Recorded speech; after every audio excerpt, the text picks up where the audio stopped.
Test, test. Check, check.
Okay. Trustee Watson, we are ready to begin the audit committee meeting when you are.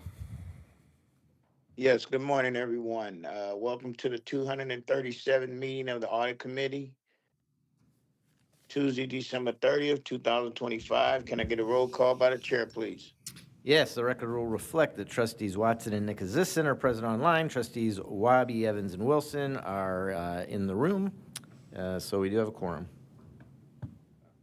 Okay, may I get an approval of the committee meeting minutes November the 4th, 2025? So moved. Second? Second. Thank you. There are no comments by the chair. The internal audit 2025 status of the previously issued recommendations. Good morning, Todd. Good morning, everybody. Hope everybody had a good holiday. So I do want to take a few minutes this morning to provide you with a status update for previously issued recommendations as of the year end. So we do this annually. So we're going to look at the items that were open at the same time last year, and then anything we added during the year with the current audits for 25. So if you open to slide 2 there, you can see we have 26 recommendations that remain open as of the year end right now. At the start of the period, we had 20 open recommendations. So we had 7 reports that we issued. We issued 21 new recommendations, so 20 plus 21 is 41. Process owners implemented 15 recommendations during the year, so that leaves us with the 26. So basically, we had 20, we added 21 new ones, minus the 15, we ended up with 26. So move on to slide 3. So next page, you'll see a summary by area. So I think the process owners did a pretty good job implementing and making improvements during the year. In particular, operations in the area of safety, the safety program. We finally have a fully staffed safety team with a manager. I think that's awesome. We've been needing that for a while. Legal did a really good job with our third-party claims processor, making some improvements around the processing, around water backup and so forth. I think that's just changes there maybe are going to really help. IT did implement 5 items. But as you can see, the majority of the items do belong to IT, 23 of the 26. Now, 5 items were actually administratively transferred from ops to IT. Those items belong to the operations technology area. Those are the systems that control the plants and the pump stations. Originally, it was under operations, but they always kind of work together. But I think it makes more sense to IT chief to oversee this area. The budget has moved over to their area, so they're controlling it. Few more things I wanted to say. The reason why IT has the most inherently, as I've mentioned before, the area of IT from an overall environment perspective probably is the riskiest and most fluid or most dynamic, whatever word you want to use here. It's constantly changing. New threats, new technology, constantly updates, patching. It's just never ending. So we've been really focused on that area. We've issued 7 audits in the last 24 months. If you count the OT audit. And to their credit, IT has really responded well, I think, to that. Now, of the 23, 21 of those items are expected to be completed within the next 6 months. 16 of the 21 are actually expected to be completed within the next 3 months. So I think they're on pretty good track. There are 2 that will extend into 2027, but that was expected. And I'll go over these in the next few pages. I just want to kind of give you that overview. So we go to slide 4. So I'm going to go by area here. We're going in alphabetical order. So executive management is first. They have 1 open item that's related to the business continuity and disaster recovery area. It involves the testing of what I call the non-systems recovery portion of the business continuity plan. The majority of those procedures are containing what we call the emergency operations plan. So those procedures need to be tested. Now, to give you a little background on that plan, it establishes a chain of command. It establishes communication protocol. It establishes priorities, what do we need to do first, so everybody's kind of on the same page. It lists resources. They need to kind of do some walkthroughs and tabletop exercises to make sure that thing is set up properly. So management has committed to starting that testing process in the first quarter of 2026. Any questions on that? Slide 5. This is the IT stuff that I mentioned. So again, they have 23 open items. So I'm working from the oldest audit to the newest. Now, Alex is that old, so March 24 is the oldest one. Plant pump station cybersecurity. Again, this is the area that was moved from operations to IT. The toughest one is the first one, is to improve the physical protections around the systems and equipment. Now, what we're talking about there, we're talking about both from an environmental aspect and a security standpoint. Improvements have been made at the limited pump. The data center has been built there with limited secure access, so they're getting ready to move the SCADA systems into that data center. That should be done in January 26th. Now, there's going to be additional construction required at the other sites to implement the improvements that are needed. So that's going to take a little time. So we're probably looking at 26 and into 27 to get that finished. Any questions? Next item is to further strengthen multi-factor authentication for the O2 network. They're in the process of doing that. The problem they ran into is the current security system that they use. What it's called an air wall. It's kind of like a firewall, but what this does is separates the business network from the O2 network. I think I've mentioned that before. We want to keep those separated. The current system, the current application does not allow for the MFA biometrics that they want to use, so they're replacing that. Once they get that replaced, they'll be able to implement the MFA as they want to. So that's targeted for the end of July, end of FY26, or otherwise July 26.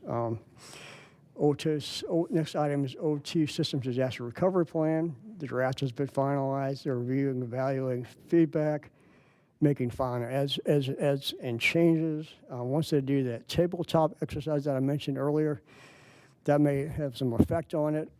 So they're here to have this finalized by the end of FY26 or July 26.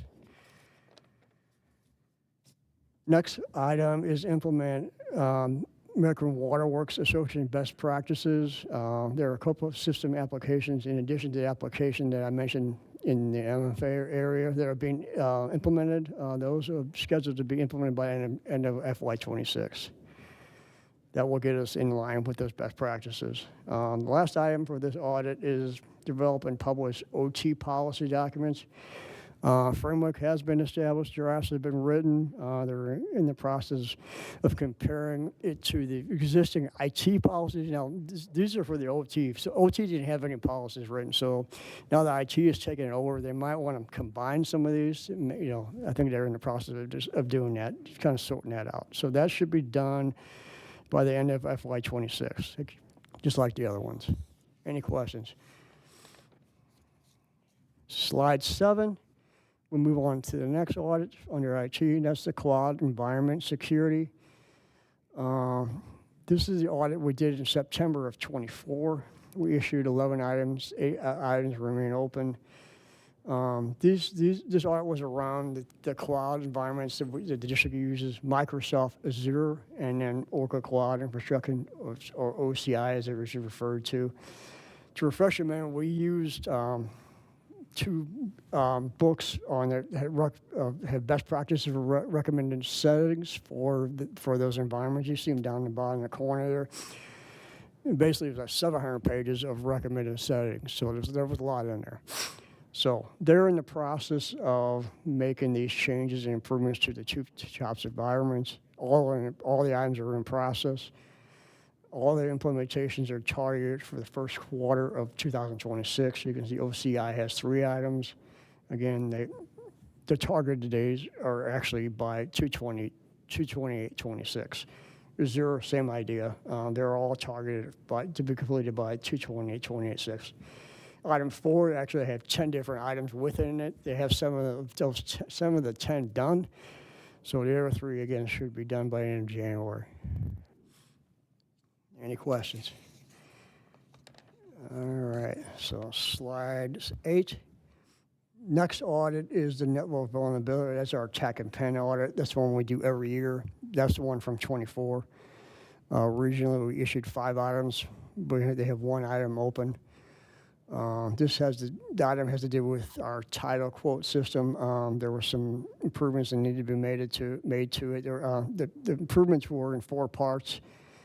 2 of the parts are completed. The other 2 parts are really close. Target completion is 1/31/26. I think eventually the system will be replaced, but we're not there yet. I think a couple of years from now. They've implemented some improvements to make it work for now.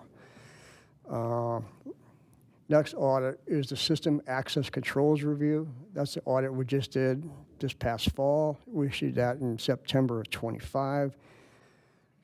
We had 7 items that we issued, 5 remain open, so we have implemented 2 of them already. The first item had to do with the process for deprovisioning accounts. Part of our recommendation was to automate that process, and that's one of the parts they're working on right now. They hope to have this process finalized by 4/30/26.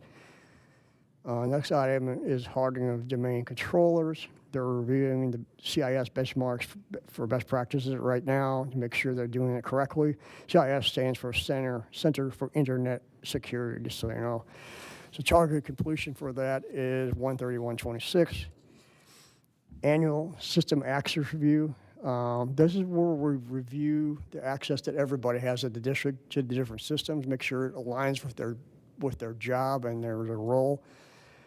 In prior years, it was a little less formal than we'd like to see. So they're trying to implement more of a formal procedure. So in their process of drafting new procedures for that, they hope the target completion is by 1/31/26. All right, the next item is offboarding process for ArcGIS. It's a minor application. It's our mapping application. That was made from the overall process. They just need to add it to it. So according to the date they gave me, it should be done by tomorrow. So I think it's a pretty easy fix. Last item for this audit is IT policies. There were 2 areas that were not addressed that probably should have been: account management and logging and monitoring. Those are in development, and target completion is by 1/31/26. Any questions? All right. So the last item for IT is network vulnerability attack and penetration. That's the one we just did. That's the 25 version of it. We just issued that just this past November. So we've issued 5 items, 4 items remain open. First item is the outdated website reporting system. That's one of the items I told you it could take a little longer. That is our diversity reporting system. So they did take steps to fix the security issues, which is the more worrisome part of it. So they fixed that. But the final resolution will be to implement a completely new system, because the system just doesn't work very well. We're doing the audit on it right now. It's just not user-friendly. The reporting is not very good. So they're in process of building a new system and have that rolled out probably by the end of summer. Next item is the WebLogic system. That's their old Oracle system. We are keeping that around to remind you because personnel and engineering need it for some of the projects, and there's also personnel in finance that still use it. So we're keeping it around for those reasons. Eventually, it will fade away, but they have identified additional restrictions and harder protocols that will be implemented to make it more secure. Target completion date for that is end of February. Last item is just a patching issue. That is scheduled for completion by 1/7/26. And the 4th item is actually more of a patching issue as well. Both those will be completed by the 1st week of January. Any questions on that? All right, last and not least, we have Treasury. So we have 2 items. So if you remind you guys, we did a review of the Treasury function in June of 25. We had 2 reports. We issued 3 items. 2 items remain open. We split that in two halves, just to remind you guys. We did cash investments on one half, and then we did the debt side on the other half. So both of the open items are related to policy updates. On the cash investment side, what we need to do is add language to address the concept of repetitive wire transfers to third parties. There are certain wires that they repeat at least monthly. Some are several times a month. And what they do is they set up a template for these wire transfers, and we address the way it should work is they have two approvals for the template approval, and then once they set it up, as they move forward, then there will be one approval when they actually issue a transaction. They need to address that in the policy.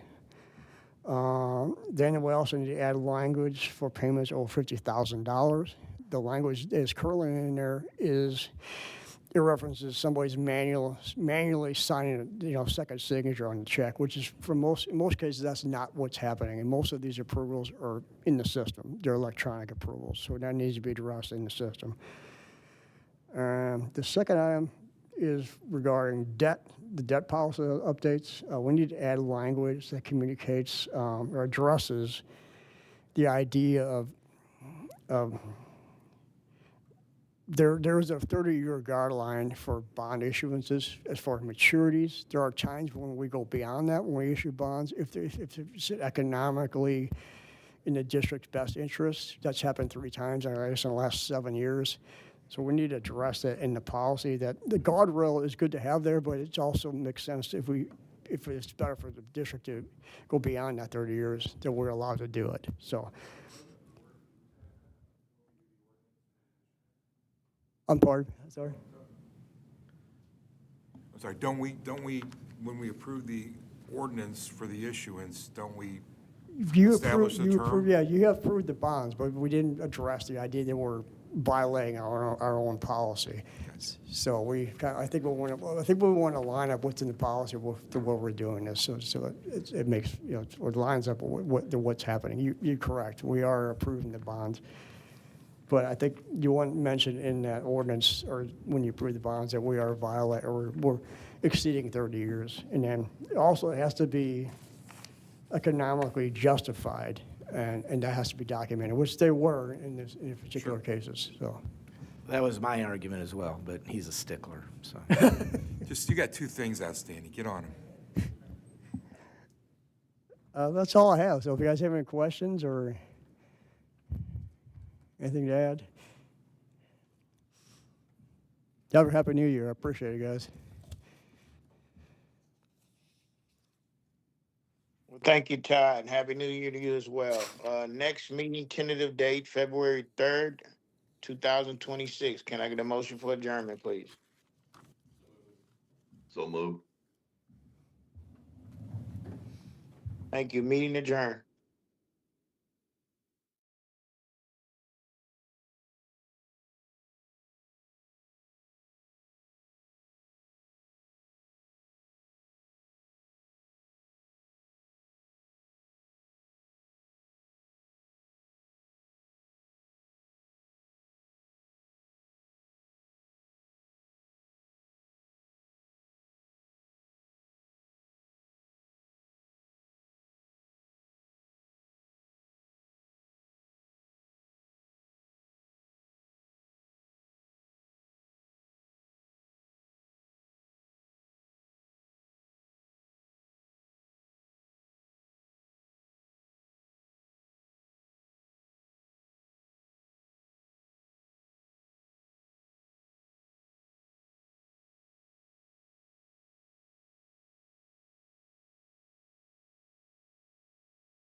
When you are.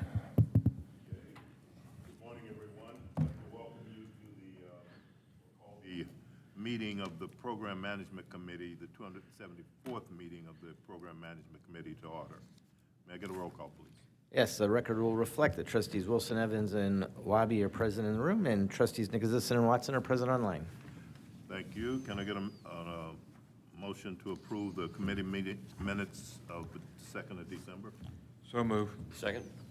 With no objections, minutes are approved. Chair has no comments. We'll move right on to the meeting. Morning, Rich. Good morning, trustees.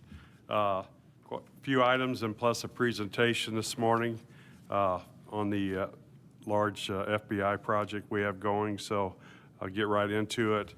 First item on the agenda is a CSO volume of green infrastructure project at a daycare center.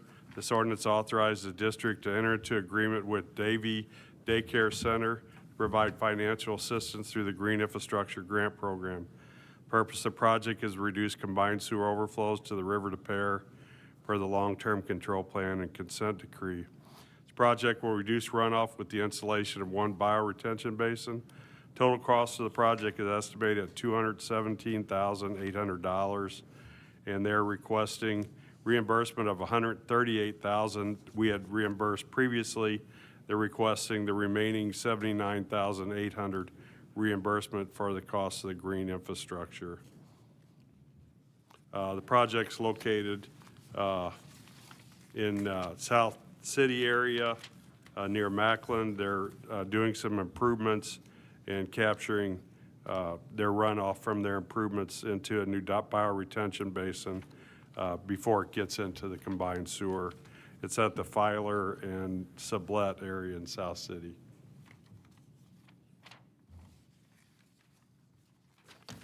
All right, the next item is the Bissell and Lime wastewater treatment facility fluidized bed incinerator project.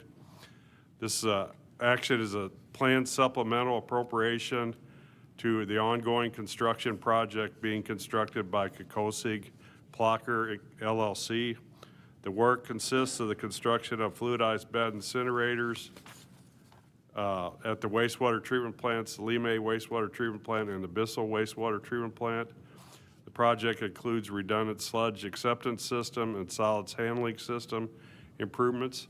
The purpose of the project is a long-term solution for solids handling at these two treatment facilities.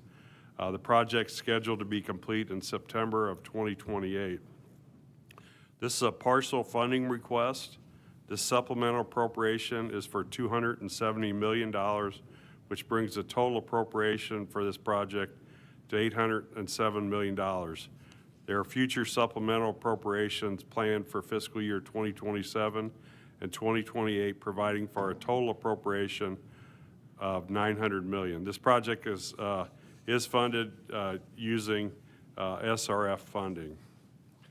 So at this time, I'm going to turn it over to Alan Mueller, my Assistant Director over construction. He's going to give a presentation of where the project is at this time and provide you with an update on spending, status, and he's got some pictures of the construction as well. So, Alan. Thank you, Rich. Good morning, trustees. Morning. This morning, we'll go through, as Rich stated, an update on our schedule, the budget, and the progress of the FBI fluidized bed incinerator projects. Go ahead, Ashley. Next one, please. So we'll go ahead and start with the schedule. Notice to proceed was issued in July of 2023. We began design immediately, obtained permits, and selected and procured major equipment the remainder of 2023 and 2024. 100% design was achieved in the spring of 25. One thing I'd like to note here is that as design was going, construction began with the demolition and site preparation for both Bissell and Lime, beginning in January of 2024. That was quickly followed by the excavation for the solids processing building, and the foundation construction began as well. So while we were designing, we were actually building at these sites as well. The blue arrow on the schedule shows where 100% design complete was achieved. The green arrow is where we are today. And the red arrow is early startup and equipment testing. That's currently scheduled for the winter of 27, so about a year from now. followed by what we call the first burn, where we introduce the sludge into the system, into the incinerators, which is scheduled for the spring of 2027. The remainder of 2027 will be used for full commissioning and performance testing. And once everything is tested out and running, mass demolition of the existing incinerator buildings at both Bissell and Lime will begin in 2028. Next. So next, I'd like to touch on the project budget. There's three things I want to touch upon here. First, we're going to discuss the appropriations to date, the fiscal year 26 appropriation that Rich went over, and the future planned appropriations. Then I want to hit on current cash flow and projected cash flows. And then finally, what the current appropriations have been used for to date and our projections for 2026 work. Next, please. So the current appropriation is $537 million. That's from three separate appropriations in fiscal years 23, 24, and 25. Today, Rich told you about the FY 26 scheduled supplemental appropriation of $270 million. Future scheduled appropriations in fiscal year 27 of $82 million and fiscal year 28 of $11 million will total $93 million worth of future appropriations. The total scheduled appropriation for this project is $900 million. Next, please. Next, I'll discuss both the current and projected cash flows. So one thing to point out here is the red line is the actual total billings to date, and the dashed black lines are projected total billings, so our projected cash flow going forward. The current project appropriation is $537 million. That's the blue line. Based on the most updated information, we project to exceed the current appropriation around April of 2026. The scheduled FY fiscal year 26 appropriation of $270 million will bring the appropriation, the total appropriation, to $807 million. That's the orange line. The projected spend is currently projected to exceed the $807 million appropriation in February of 2027. That's based off of our most updated cash flows. So based on the current cash flow, we plan to come back to the board around November of 2026 for the scheduled FY 27 appropriation, which would be $82 million. And that's the top green line. One thing to point out here is the slope over the next 12 months. We're into it now, but we're really going to get into it in 2026. Our spend on a monthly basis is really increasing with construction costs. We've done a lot of construction, and this next year, we are going into significant construction in all trades at both plants in order to achieve our testing and beginning in the winter of 27. So we have a lot of work to do in the next 12 months. Next slide, please. And then my final slide on the budget. So on the left, the pie chart shows our total expenditures through December of 25. I don't have the final pay up for December 25 yet, but we estimate it. And that's $376 million. That breaks down to construction being the largest of our spend. So that, to be clear, that's from notice to proceed through the end of 2025 here, through the end of this month.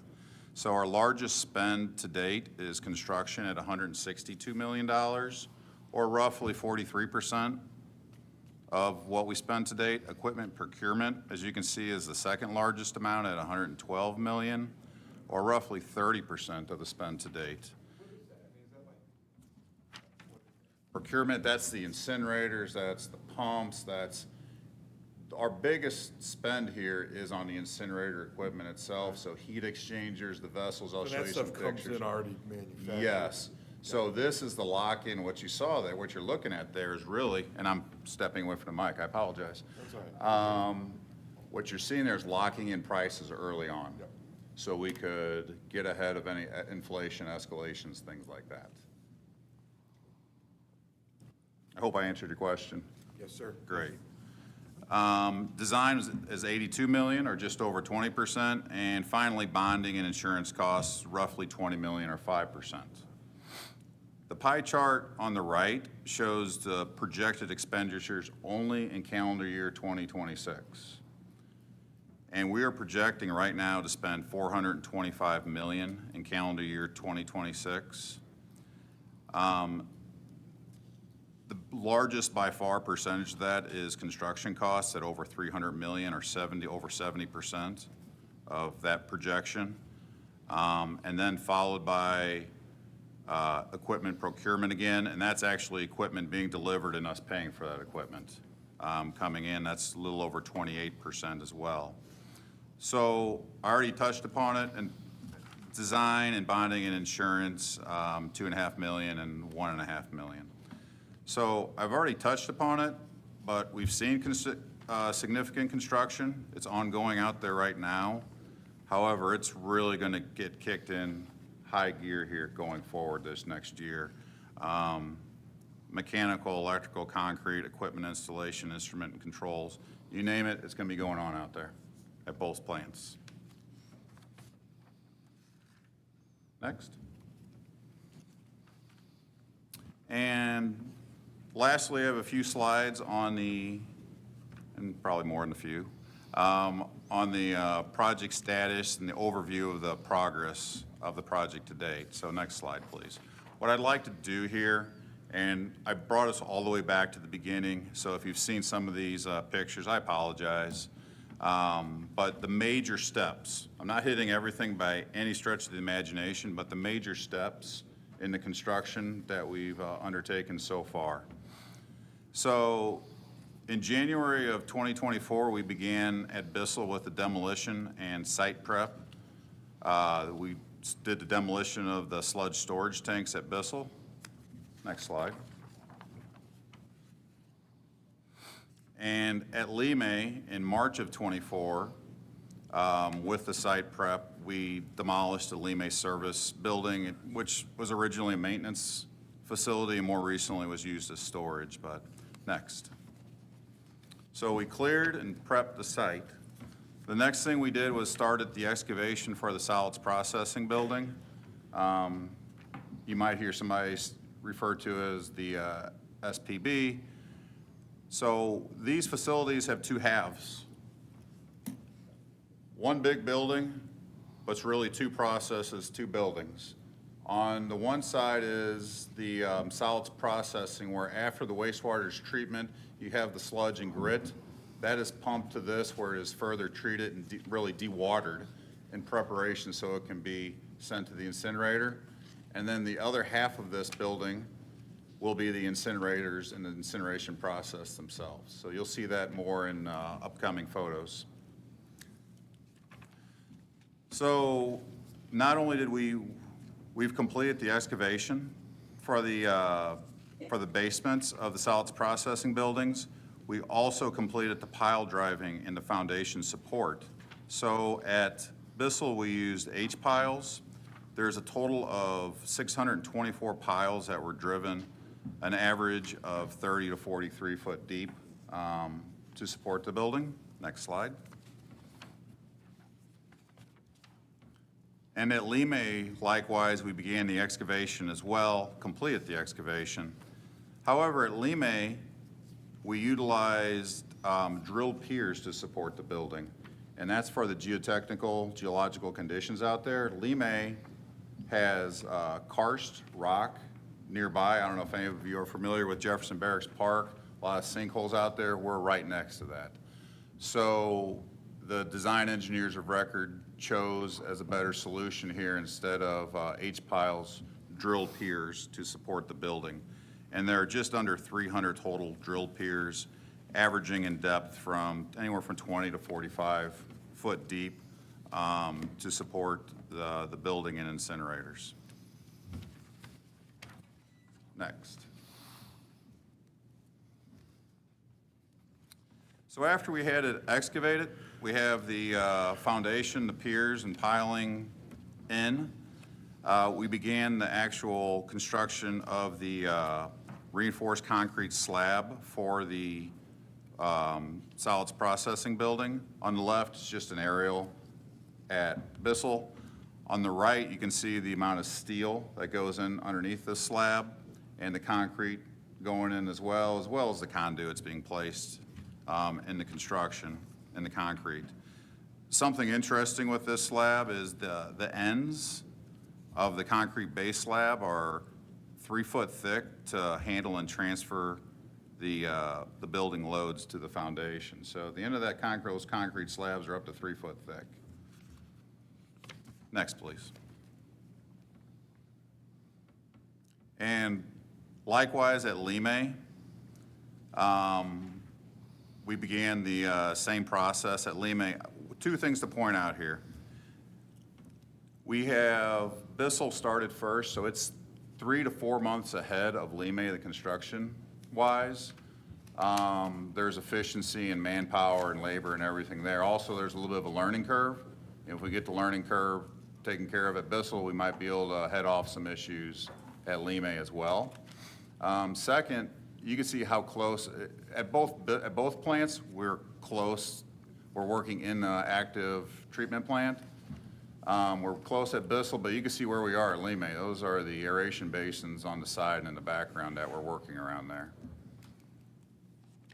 And operations folks have to work around us. We're working around them to make sure we're all kind of working in unison out there. Next slide, please. So after we had the solids processing building, the basement on its way, we then began structural steel erection. Steel erection began in the spring, April of 2025 at Bissell. You might be wondering, if you noted, you got different colors on the structural steel. It comes out with a red primer coat from the factory, and then the final coats and colors are field applied for fire protection. Different color coatings you might see. If we'll go tour it someday, you'll see a yellow one, and yellow signifies that when we're removing the large equipment, that can temporarily be removed, that piece of steel, to get the large equipment out before it's reinstalled. And that's mainly for seismic, things like that. So just FYI. Next slide. And same thing with the steel erection going on at Lime, again, 3 to 4 months behind. These are the very early stages. One thing I'd like to point out is in the forefront of the slide on the right, you can see the drilled piers and the amount of steel that goes in those drilled piers to support this building. Those piers will be supporting what you're seeing there, the incinerators themselves. Turn it down low, it's just a call I'm having to listen to and responding to emails for a little bit.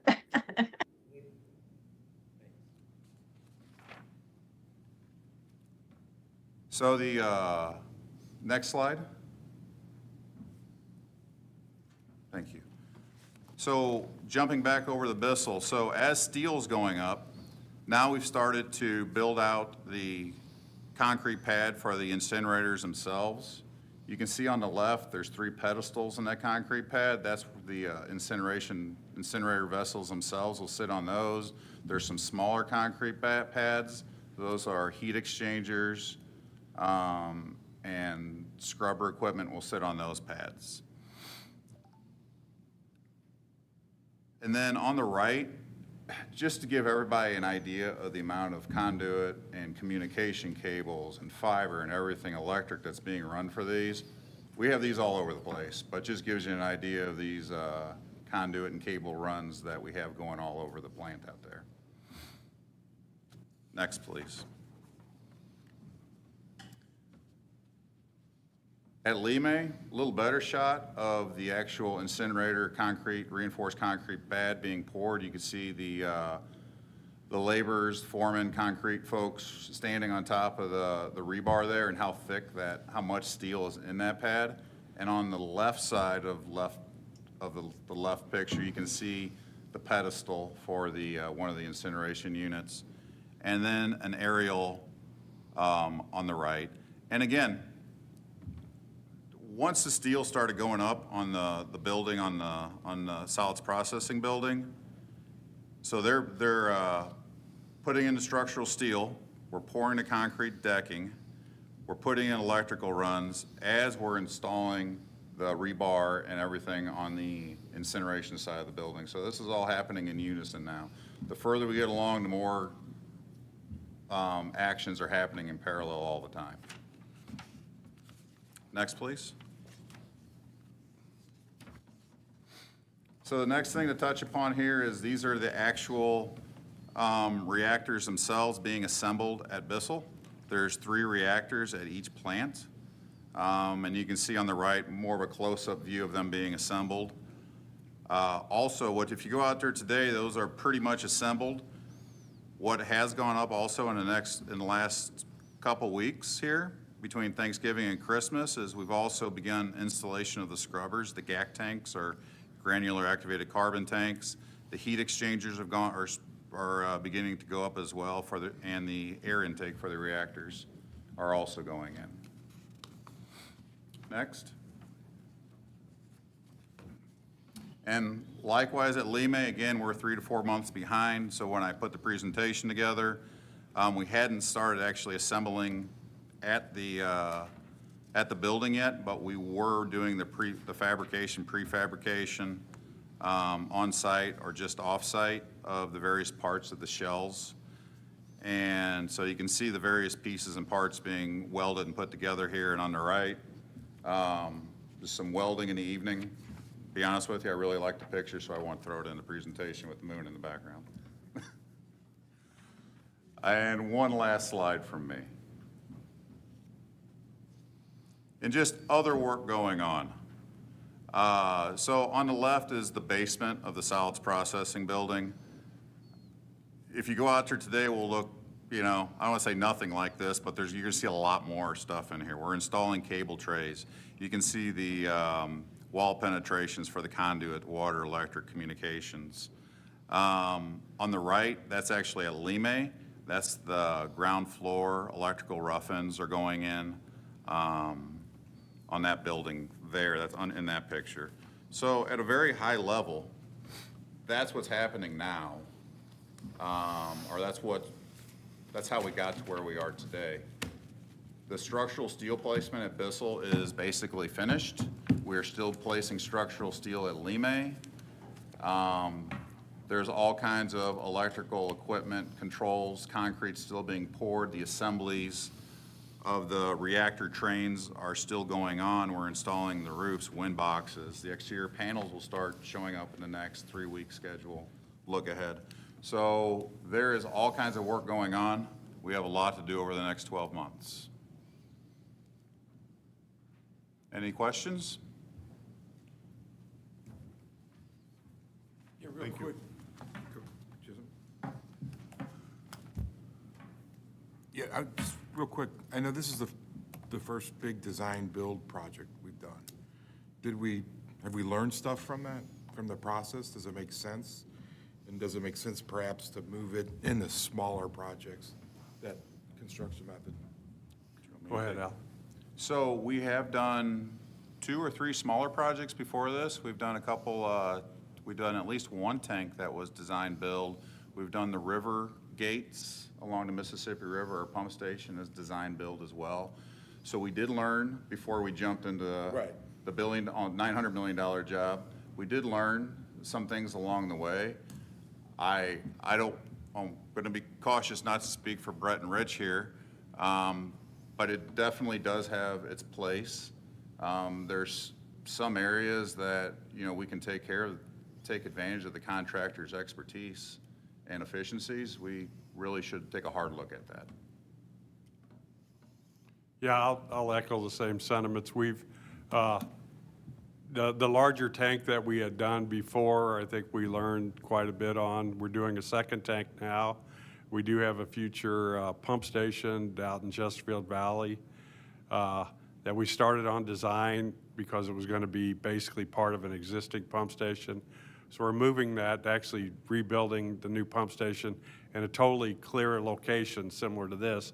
So design build made sense in that instance where you had an empty site, you're starting from scratch. So we're picking and choosing. Obviously, linear projects, not really set up for that. The one thing we are looking at is potential for some design build on some major repair work on some of the combined sewers. You can design them, but then you got 5 contractors, they all want to do it a different way. There's a very good example of potential of them being able to bring their expertise and share some of the risk on the project. But no, knock on wood, but there's a lot of work going on this next year, as I say, and that's, I think, where you're really going to see a lot of bodies out there. Alan mentioned it earlier. All your trades are going to be out there. They're going to be pulling wires in all those conduits that you saw. I made him put that picture, and I just think it's all. You look at all those conduits and say there's going to be wires in those, and so there's a lot to it, and some of them are for other utilities, but it's pretty exciting the amount of work, and to think that probably a year from now we'll be close to like testing it out. So I forget which slide it was, but the graphing of the spend, I noticed at the end there might be some potential savings there. Did I misread that? No, you didn't. Actually, early on in the process, we did find some efficiencies. We worked with Kekos and Plocker. There were some changes made, and there was about $15 million savings early on that we were able to achieve. And essentially, that was, instead of having 2 slightly different plants to try to wedge, the restrictions, the space at Lima and Bissell are different. Right. So we had slightly different designs on our idea of how, so your idea what design build, on our idea how it should work.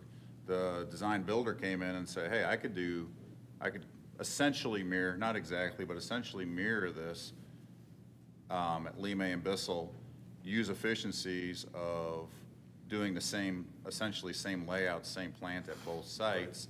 And by the way, if we move it from here to here, we can make this work.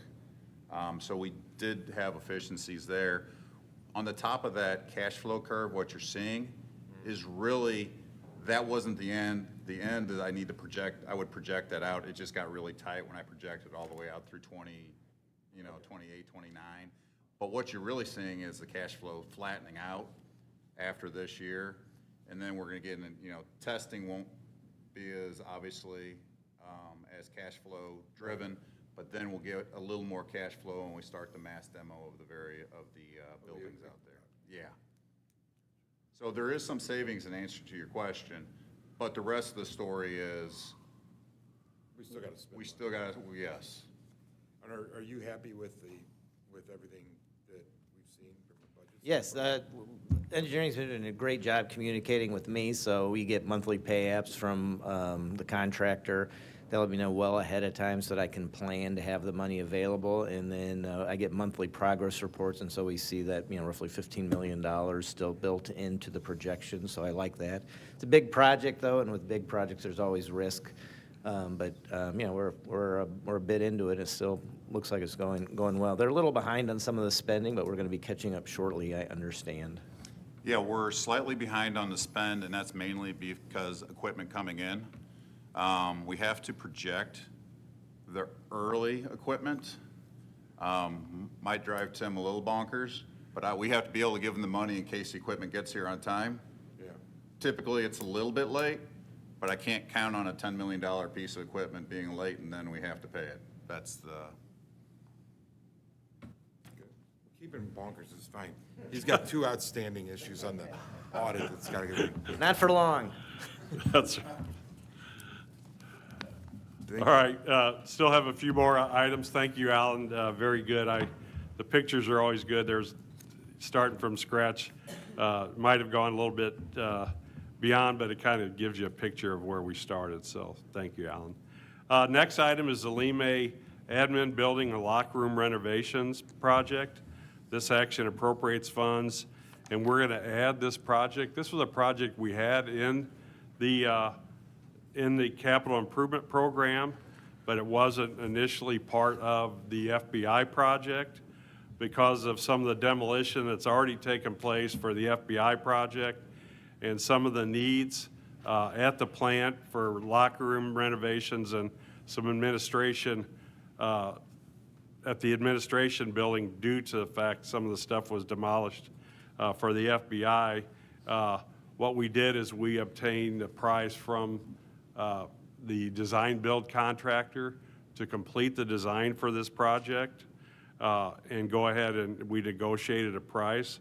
The work consists of the renovating the existing admin office space. The purpose of the project is to renovate that office space and provide some additional locker room renovations as part of the project.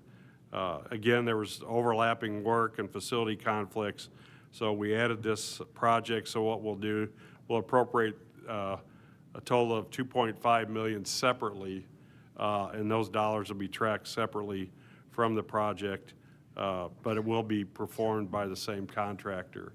Kikosik Plocker for this renovation will has committed to using the same MWB participation that he has for the FBI project.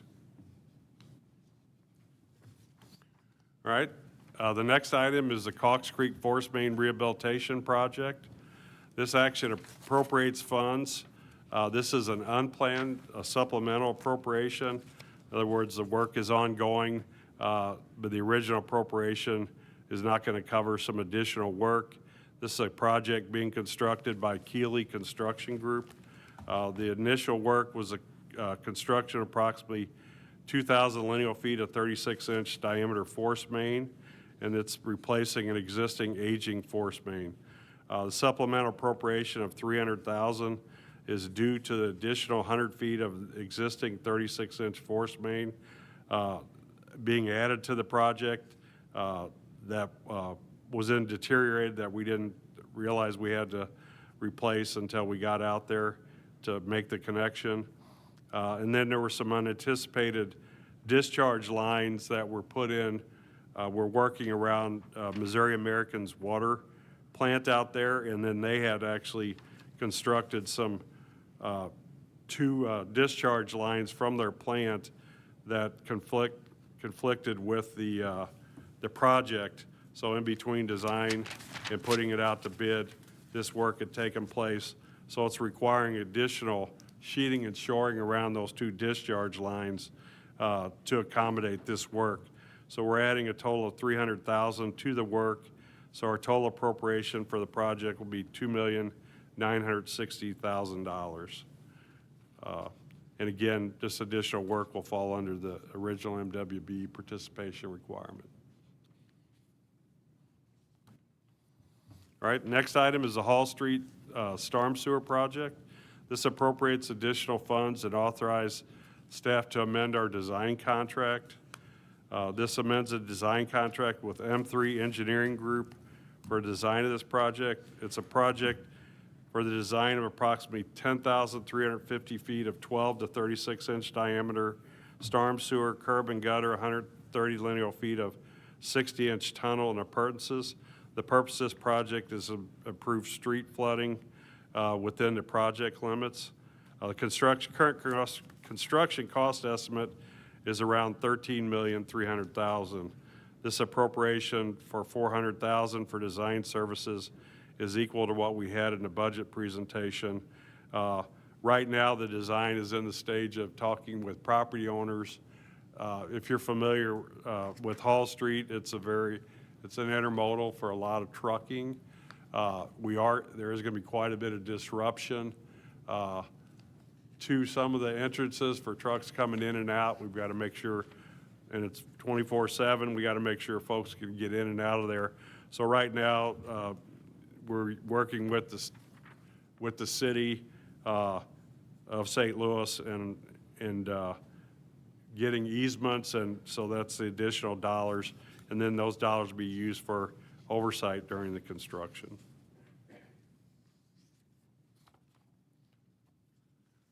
Next two items were projects bid this past month. The first one, the Lackland Avenue Storm Sewer Project. This action appropriates funds and authorizes staff to enter into a construction contract. The work to be done consists of construction of approximately 150 feet of pipe sewers 15 to 18-inch diameter. Purpose of the project is alleviate yard flooding for properties along Lackland Road. The district received 2 bids on this project. Low bid was from Kelp Contracting. The bid was below our design estimate, and our appropriation of $200,000, which includes $70,000 for utility relocation and contingencies, was below our original planned budget for the project. Kelp is committed to approximately 35% MWBE participation on the project, which exceeds our 10% minority and 10% women goal for the project. Next project is the Lindsay Lane Sanitary Relief. This action appropriates funds and authorizes staff to enter a construction contract. The work consists of construction of approximately 3,600 feet of 8 to 24-inch diameter sanitary sewers. The purpose of the project is to alleviate wet weather surcharging of the sanitary sewer and to reduce building backups per the consent decree. The district received 3 bids on this project. The low bid was from Gershenson Construction. The bid was below our design estimate, and our appropriation of $2.9 million is slightly below the original budget planned for the project. Gershenson committed to 20.63 MWB percentage, which meets the 10% minority and 10% women goal for the project. And the next 5 items I'm going to kind of take together. They're all renewal of general services agreement, contracts for appraisal services. We utilize these appraisals to help appraise properties when we're acquiring easements. So it's a property appraisals, it's contracts A, B, C, D, and E. It appropriates additional funds and authorizes staff to amend our contracts with the following companies for property appraisals. With Real Estate Analysts Limited, Mueller and Neff Real Estate Appraisals, LLC, Volkert Incorporated, DJ Howard and Associates, and Planning and Valuation Consultants. Again, this authorizes us to amend the contracts for these appraisal services. And again, those appraisal services are needed as required to obtain property rights. Works assigned on a project-by-project basis. Each one of these amendments and appropriation is for $75,000. This will be the second of 2 option years. So in fiscal year 27, we'll put out new proposals to seek new appraisers for the following fiscal year. There's no MWBE requirements, but generally what we have is at least 2 of the 5 contracts are for minority and women firms. DJ Howard is a minority-owned firm, as is Planning and Valuation Consultants. Are there any questions? All right, the next item is an OMCI reimbursement for the city of Ladue. This ordinance authorizes the district to enter an intergovernmental agreement with the city of Ladue for eligible stormwater expenditures where revenues collected at the Deer Creek OMCI. The eligible stormwater expenditures include storm sewer and inlet construction, drainage improvements, stream bank stabilization, and erosion control projects, and any other work regarding planning or engineering costs as determined appropriate by the district. The city of Ladue has a project, Clayton Road and Glen Creek culvert replacement. The total cost of the project is total cost of the project is $1,547,000. This agreement provides for a reimbursement up to $655,141. And then finally is a request to authorize staff to proceed with further condemnations for the Hymos Pump Station force main replacement. This ordinance authorized staff to proceed with further condemnation effort, including the filing of all necessary pleadings and documents leading to the acquisition of permanent or temporary construction easements for 2 parcels of ground located in unincorporated St. Louis County. The easements, or temporary construction easements, are needed to construct a project which consists of approximately 1,100 feet of 3-inch force main and 610 feet of pipe and tunnel and 450 feet of 8-inch sanitary sewers, which has 90 feet in tunnel and appurtenances. This project is to construct a new sanitary force main and gravity sewer for the Hymos pump station. The existing force main connects to a common force main that will be eliminated as part of the Merrimack Bottoms pump station elimination that will attach to one of our lower Merrimack tunnel. The project originally needed a total of 5 easements. We've gotten 3, so there's 2 left, and we have condemnation. We have exhibits in your packets. Parcel number 5, make sure I got the right one. What's going on in that one, during the middle of our negotiation, the project changed ownership, and we were dealing with the property manager, so there was some miscommunication between the new owner and the project management. So we're basically starting from scratch, but in order to keep the project moving, we're requesting the condemnation. We think with the new owner, we should be able to get this one, but we want to move forward. The last one is parcel number 6. What we have here is there was a previous project that was located on this property owners. You can see it's right out front of their property along Merrimack Bottom Road. It's a temporary construction, basically because we need to have a bore pit right there to cross. But the previous property owner had an issue with the previous project done by MSD that took longer than expected. So the negotiation has dragged on, and they've hired, basically they're asking us to speak with their attorneys. So we're going to move forward with, or requesting to move forward to condemnation.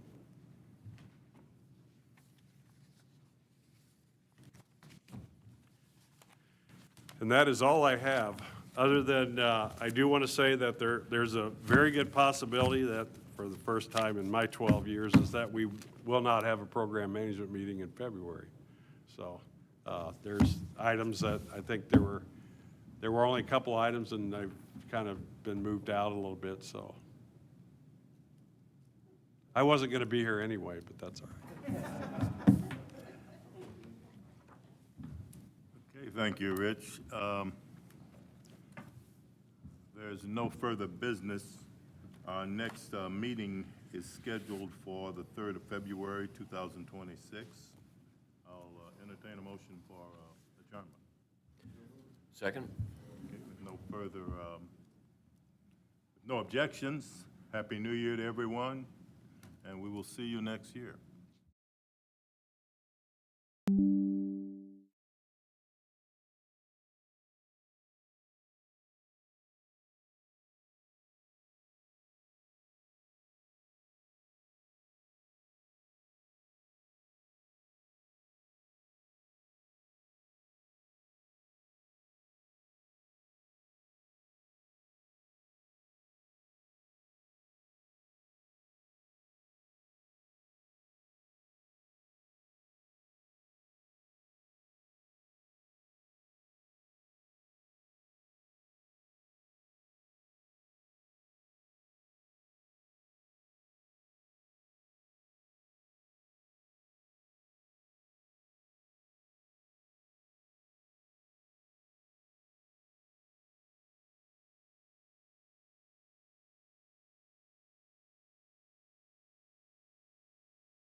We will call to order the 322nd meeting of the Finance Committee. Can I get a roll call, please? Yes, record will reflect that trustees Evans, Wilson, and Wabi are present in the room. Trustees Watson and Nikozison are present online. Thank you. Can I get a motion to approve the minutes of the December 2nd meeting? So moved. Moved. Second. All right, next item is the municipal advisor resolutions. Yep, all these items on the agenda are mine. I have one thing that I want to do right before these, and I want to introduce Jessica Berry as our new assistant treasurer. You can stand up, Jessica.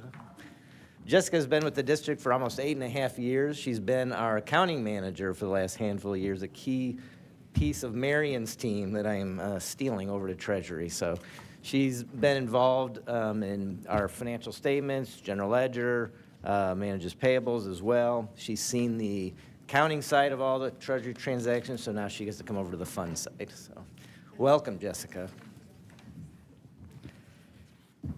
And she's going to help me update the policies and get off Todd's bad list. All right, so the first items that I have are two resolutions for our municipal advisors. I'm going to ask you to approve the final option year on their contract, so we will be doing an RFP later this year. PFM and IPA are co-municipal advisors. They help us evaluate financing options, do long-term planning, financial modeling. They've been a key piece of all of our debt issuances. They are a fiduciary. They act as a fiduciary. They get paid when we issue bonds. And they have, PFM is, I think, the largest municipal advisor in the nation. They have their own pricing desk, and so it's really helpful, even with this refunding transaction we just did, because they can have their own views on pricing. So when the investment bank comes to us with their ideas, PFM almost always can negotiate, even a basis point or two when you're issuing $50 million, $100 million, $200 million. Adds up to savings for our ratepayers. So those are the first items. Those resolutions will be at the next board meeting, and I'll ask for approval for the final option year of those contracts. The next item, I just want to give you an update on the refunding bonds that I talked about last month. These bonds are actually, they've been priced. They are scheduled to close at 10 a.m. today, so we will have a call to kind of finalize everything a little bit later today. At this point, it's just calling the DTC, verifying transfers of funds, and then we'll be good to go. So on the first page here, this is the same page I showed you yesterday, just some highlights of what we were doing. The only thing that I've changed is the last bullet point in each of these sections. When we talked about the reserve amount last month, we were looking at the 10% of each of the outstanding amounts. Accrued interest on these, because these funds have been invested, is also part of the reserve amount that can be used for debt service. So we've got a little bit higher total on the reserve, a couple $100,000, that is also going to be put toward paying off the old bonds, which will increase the savings just a little bit. The next page is the same page I showed you last month. Just a reminder, these are the bonds that are being refunded. So a total of $89.6 million. On the next page, there's also no changes, but these are the basic loan terms. Just wanted to verify for you that we didn't change anything on these loan terms, and then we'll get into the interesting stuff on the next couple of slides. So what I'm showing you here is the current debt service on the existing bonds that we're going to pay off. In the middle there, those two columns in italics in the middle is what I showed you for projected savings last month. We've had a few little tweaks in the market that we used to both discount the existing bonds and then price the new bonds, for the most part in our favor. So we're actually looking at now final pricing about $1 million more savings than what I had projected last month, kind of spread throughout the period, but slightly more favorable refunding than what we had projected last month. So that is good. Next page. So what you had approved last month is for us to execute the agreements as long as we were within certain parameters. So I just want to show you kind of our estimates, the parameters that were set, and where we ended up, very close to what our estimates were. Par amount slightly less. That was from a slightly higher discount and a little bit more reserve release due to the interest that has been accrued on the investments. Premium slightly less because the par amount is less. So we needed less proceeds overall to issue these bonds. So that's good. Final maturity is exactly what we thought it would be.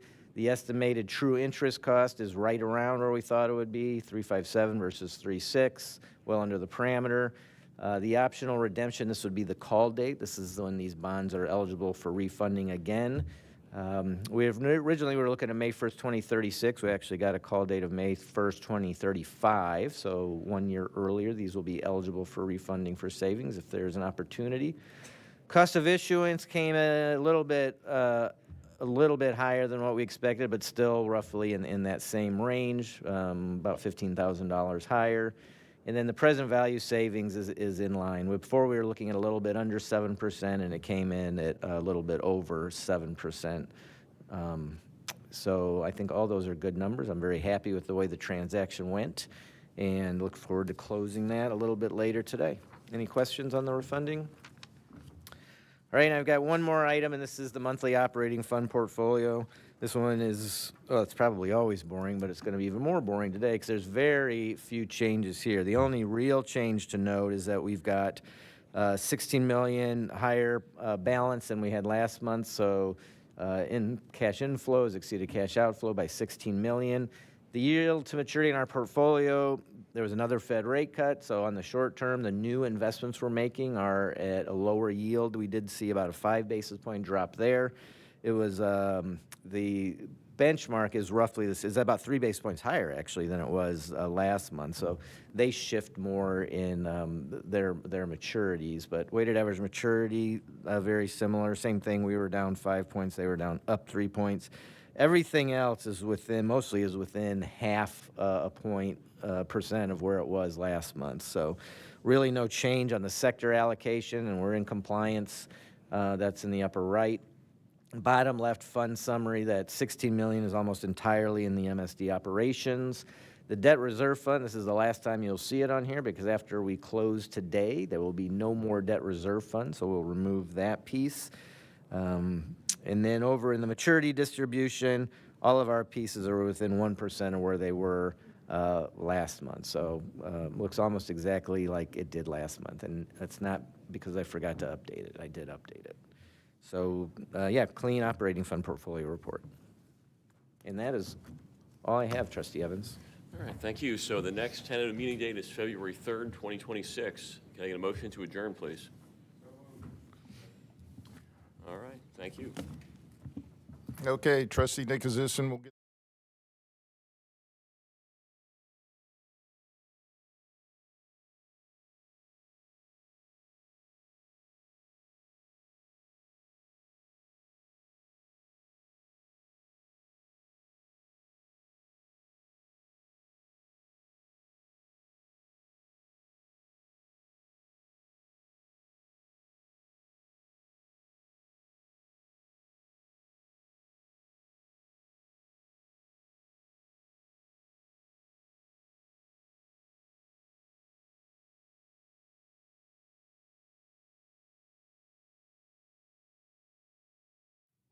All righty. Good morning and welcome to the Stakeholder Relations Committee meeting.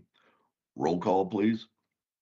All right, the record will reflect that Trustees Nicholasison and Watson are present online. Trustees Wilson, Evans, and Wabi are present in the room. Thank you. There are no comments by the chair. Approval of committee meeting minutes, December 2nd, 2025. So move.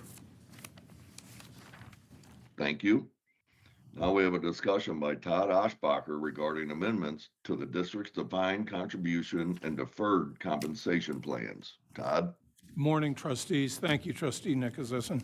I have one topic to cover this morning. In ordinance numbers 16766 and 16767, the district is proposing to amend its employee deferred compensation plan and defined contribution plan.